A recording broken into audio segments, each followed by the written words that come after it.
Salut tout le monde, très urgent et très bonne nouvelle. Mes chers amis, aujourd'hui, samedi 24 février 2024. Mes chers amis, la première nouvelle est une bonne nouvelle. La CEDEAO vient de lever des sanctions contre le Niger avec effet immédiat. Ça, c'est la première bonne nouvelle. La deuxième nouvelle aujourd'hui, mes chers amis, la CEDEAO demande pardon au Mali, au Burkina Faso et au Niger de retourner à la CEDEAO. Voilà les deux bonnes nouvelles d'abord. La troisième nouvelle aujourd'hui, il y a un plan de déstabilisation contre le Mali, le Burkina Faso et le Niger. On va en parler. Des politiciens maliens, burkinabés et nigériens sont mobilisés contre les régimes. Un système de sabotage contre l'AES. Après, on va vous donner des détails par rapport à ça. La troisième nouvelle aujourd'hui est une excellente nouvelle. La production de pétrole du Niger passe de 20 000 barils à 110 000 barils par jour. C'est la fin de la pauvreté au Niger. Bravo au général Tiani. Mes chers amis, aujourd'hui, samedi 24 février 2024, allons-y avec la première nouvelle. Une excellente nouvelle. La première nouvelle est une bonne nouvelle. Allons-y avec la première nouvelle. Mes chers amis, la CEDEAO vient de lever des sanctions contre le Niger. Nous allons vous lire les détails par rapport à ça. Voilà ce qui a été décidé. Le président du Nigeria, Bola Tinubu, a insisté la levée des sanctions avec effet immédiat. Ils sont tous d'accord. Maintenant, le plan B, c'est quoi? La CEDEAO est en train... il paraît que la CEDEAO a invité les politiciens maliens, les opposants politiques du Mali, du Burkina Faso et du Niger lors du sommet de la CEDEAO. Donc, entre-temps, qu'est-ce qui s'est passé? Ils ont essayé de négocier. La CEDEAO a envoyé les opposants politiques du Mali, du Burkina Faso et du Niger de venir supplier nos présidents, pardon, de retourner dans la famille, la CEDEAO. C'est déjà trop tard. On ne va jamais rentrer dans la CEDEAO. C'est un piège. Je vous dis, hein, ça c'est la première nouvelle aujourd'hui. Nous allons passer à la deuxième nouvelle. Un plan de déstabilisation contre le Mali, le Burkina et le Niger. Les supporters de Imam Dicko sont sortis encore une deuxième fois. Je vais vous lire le texte. Il y a le texte de synergie. Voilà. La synergie d'action du Mali. La synergie d'action, c'est une plateforme composée de plusieurs associations. Mais la tête, c'est Imam Dicko qui est derrière cette plateforme. Ils sont sortis aujourd'hui à Bamako. Aujourd'hui, samedi 24 février 2024, ils sont sortis aujourd'hui. Voilà ce qui est écrit ici. C'est samedi 24 février 2024 pour constater la prévue de l'élection. Le mouvement politique dénonce la gestion de la transition malienne et annonce des actions à cet effet. Aujourd'hui, samedi 24 février 2024, est la date initialement retenue pour le premier tour des élections du président de la République.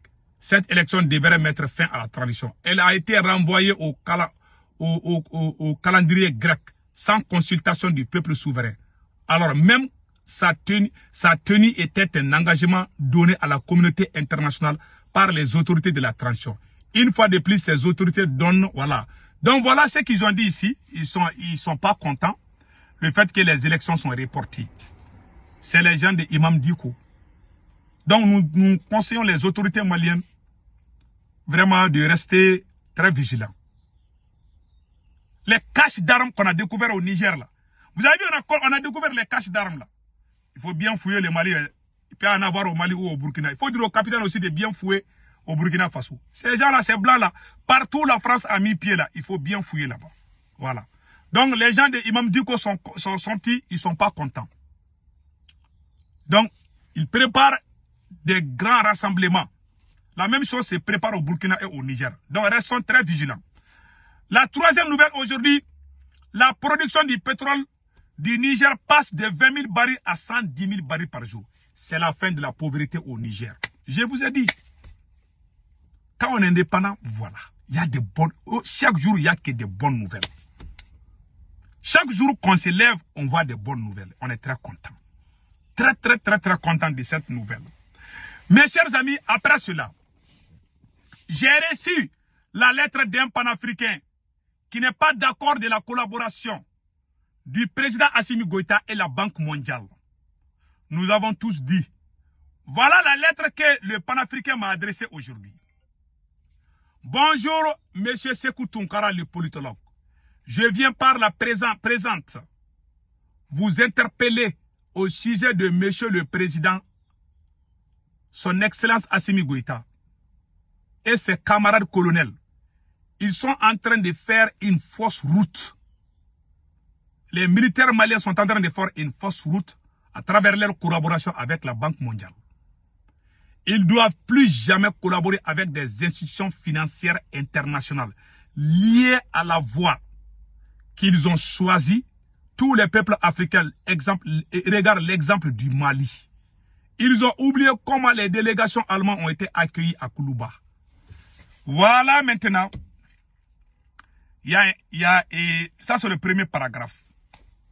Il dit vraiment, il conseille, il n'est pas content.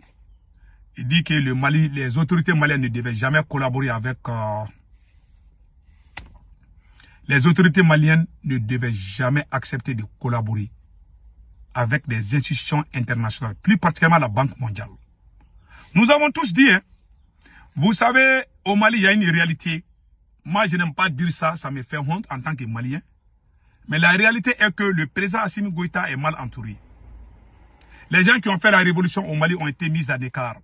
Il y a mon frère Ben de Cerveau qui est en prison. Chacun de nous peut faire des erreurs. Nous sommes tous des humains.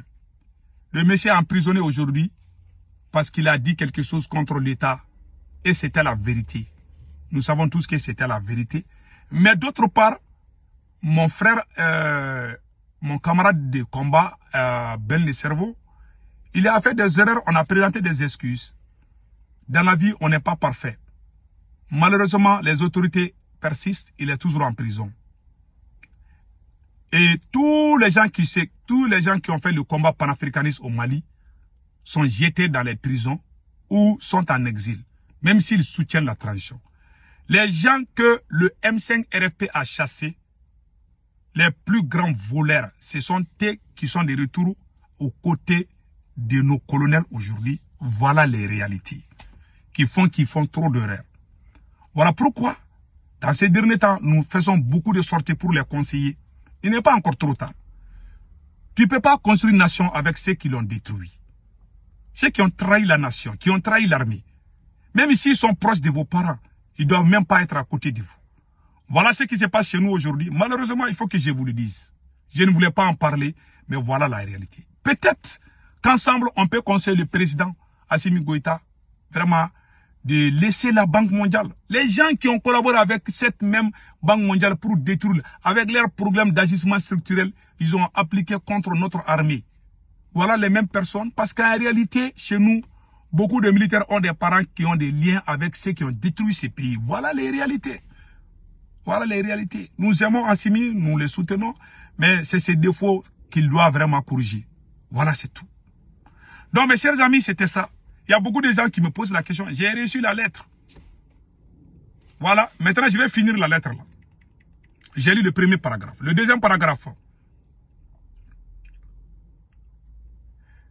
Les autorités maliennes doivent copier le Niger. Ils ne connaissent pas les Blancs. Comment se fait-il que vous voulez créer votre monnaie et vous voulez collaborer avec la Banque mondiale? Voilà ce qu'il a écrit ici. Je suis en France. Je suis complètement déçu par Assimi Goïta. Voilà ce que le panafricain m'a dit. Je suis en France depuis 1967. Ils connaissent mal les Blancs. Ils doivent laisser leur intérêt personnel de côté et faire la mise en circulation de la nouvelle monnaie de l'AES. C'est à partir de là que d'autres pays africains vont rejoindre l'AES pour voir la création des États-Unis d'Afrique. Il est temps de mettre en circulation la nouvelle monnaie dans l'intérêt des peuples africains. Voilà. Donc, voilà ce qu'il a dit ici. Il dit qu'il n'est pas content. C'est un vieux qui m'a envoyé la lettre. Je ne voulais pas lire, mais il a insisté. Je le respecte. Il dit qu'il n'est pas contre Assimi, mais il faut que le monde entier sache. Il y a beaucoup de panafricains qui sont en colère. Au Burkina, au Mali même et partout. Donc, monsieur le président Assimi, son excellence Assimi Goïta, nous vous aimons, nous vous conseillons de laisser la Banque mondiale. Même si nous allons manger là, hein, nous allons manger comme on appelle là, n'importe quoi là. Nous allons manger une fois par jour. Nous préférons ça que l'argent de ces gens. Ce sont eux qui ont détruit nos États. Monsieur le président, son excellent Assimi Goïta, voilà les messages. Passez excellent week-end mes amis.